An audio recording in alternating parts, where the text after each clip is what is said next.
नमस्कार, मैं राहुल कठेरिया। मध्य प्रदेश के पूर्व मुख्यमंत्री, कांग्रेस पार्टी के कद्दावर नेता दिग्विजय सिंह जी ने एक बड़ा खुलासा किया है।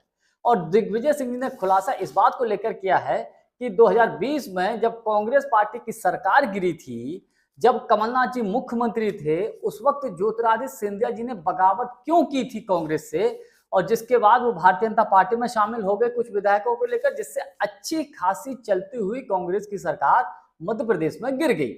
इसको लेकर उन्होंने बड़ा खुलासा किया है। सिंधिया जी से इसको लेकर जब पत्रकारों ने पूछा तो उन्होंने कोई खास जवाब नहीं दिया, लेकिन पूर्व मुख्यमंत्री कमलनाथ जी ने इसको लेकर दिग्विजय सिंह जी के ऊपर पलटवार किया है। तो क्या कुछ कहा है दिग्विजय सिंह जी ने और क्या कुछ कहा है कमलनाथ जी ने, पूरा मामला क्या है, जरा हम इसको समझते हैं। लेकिन उससे पहले यदि आपने अभी तक हमारे चैनल को सब्सक्राइब नहीं किया है तो सब्सक्राइब जरूर कर लीजिए और घंटी के बटन को जरूर दबा दीजिए। देखिए, दिग्विजय सिंह जी ने एक पत्रकार से बात करते हुए कहा कि शुरू में तो सब कुछ ठीक था। शुरू में तो जब सरकार बनी थी तो बड़े अच्छे से सरकार चल भी रही थी, लेकिन जब बीच में मामला थोड़ा सा फंस गया और फंसने की वजह से फिर उन्होंने बताया कि एक बड़े औद्योगिक घराना है, बड़े उद्योगपति हैं, उन उद्योगपति से सिंधिया जी का और कमलनाथ जी का दोनों से अच्छे संबंध हैं। तो मैं उनके पास गया, उन बड़े इंडस्ट्रियल के पास, बड़े बिजनेसमैन के पास। मैंने उनसे कहा कि देखिए, इन दोनों की लड़ाई में सरकार हमारी गिर जाएगी। तो फिर बाद में क्या हुआ कि जो वो बड़े उद्योगपति थे उनके घर पर खाना रखा गया, उस खाने में ज्योतिरादित्य सिंधिया जी भी पहुंचे और कमलनाथ जी भी पहुंचे और दिग्विजय सिंह जी वहां मौजूद थे। वहां पर जो बातें बताई गई, जिन बातों को लेकर जो शर्तें रखी गई, उन शर्तों को कमलनाथ जी ने मान लिया, उन बातों को मान लिया। और मांग में ये था कि ग्वालियर चंबल संभाग में सिंधिया जी के कहने से ही सारे काम होंगे, या सिंधिया जी ने जो कहेंगे वो होगा। तो कमलनाथ जी इस बात को लेकर मान गए, लेकिन फिर बाद में उन्होंने उन बातों को नहीं माना।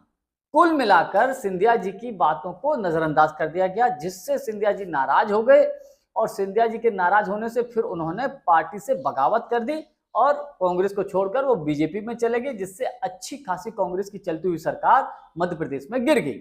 ये बड़ी बात कही कमलनाथ जी ने।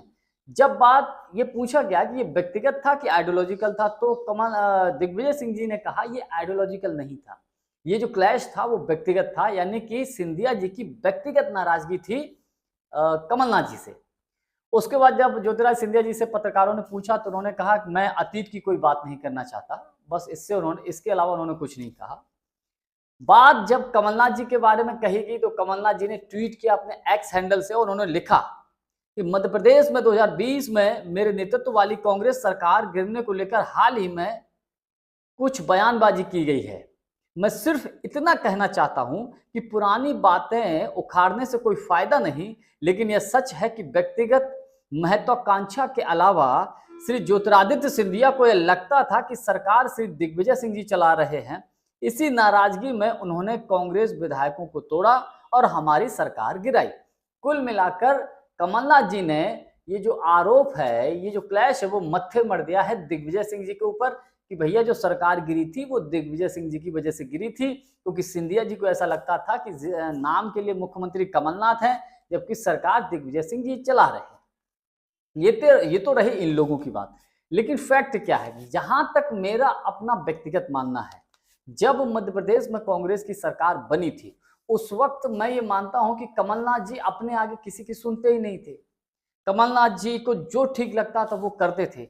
अगर कोऑर्डिनेशन बेहतर होता, अगर सिंधिया जी में, दिग्विजय सिंह जी में, कमलनाथ जी में बेहतर कोऑर्डिनेशन होता तो मुझे नहीं लगता कि सरकार गिर जाती। लेकिन कहीं ना कहीं मिसअंडरस्टैंडिंग तो हुई है, और इसी मिसअंडरस्टैंडिंग की वजह से ज्योतिरादित्य सिंधिया कांग्रेस को छोड़कर बीजेपी में चले गए। खबर तो यहां तक थी, जो दिग्विजय सिंह जी कह रहे हैं कि कमलनाथ जी की वजह से उन्होंने छोड़ा, सिंधिया जी चाहते थे कि उनको राज्यसभा का टिकट दिया जाए, यानी कि जिस राज्यसभा सीट से दिग्विजय सिंह जी चुने गए वो सीट सिंधिया जी को दी जाए। लेकिन कमलनाथ जी ने, सॉरी, दिग्विजय सिंह जी ने उस पर अपना दावा ठोक दिया, वो सीट दिग्विजय सिंह जी के खाते में चलेगी, तो उससे और ज्यादा नाराज हो गए सिंधिया जी।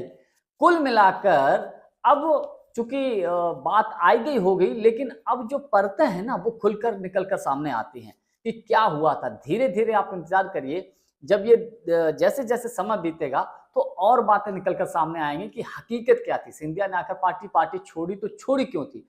देखिए, पार्टी कोई ऐसे ही नहीं छोड़ता। अगर दिग्विजय सिंह ये कह रहे हैं कि आइडियोलॉजिकल ये लड़ाई नहीं थी, तो मेरा व्यक्तिगत मानना ये है, व्यक्तिगत तौर पर ज्योतिरादित्य सिंधिया को जो सम्मान मिलना चाहिए था, जो उनकी बातें माननी चाहिए थी, वो नहीं मानी गई या वो सम्मान नहीं मिला। शायद सिंधिया जी को ऐसा लगा होगा, इसीलिए ज्योतिरादित्य सिंधिया ने कांग्रेस को छोड़कर बीजेपी में चले गए। हालांकि दिग्विजय सिंह जी ने तो ये भी कहा कि जब कुछ दिन पहले तक उन्होंने पार्टी के कई कार्यक्रमों में शामिल हुए, अच्छे से खूब तारीफ की, कमलनाथ जी की तारीफ की, सबकी तारीफ की, और द लास्ट टाइम पे वो उड़ के भारतीय जनता पार्टी में अपने साथियों के साथ चले गए। अब हालांकि राजनीति है, नई नई चीजें निकलकर सामने आती हैं। जब सत्ता हाथ से चली जाती है तब नई नई बातें खुलकर सामने आती हैं और खुलासे होते हैं। खैर, अब जो हो गया सो हो गया, उसको आप बदल नहीं सकते। जानकारी हमारी आपको कैसी लगी, कमेंट्स करके हमको जरूर बताइएगा। बहुत बहुत धन्यवाद। नमस्कार।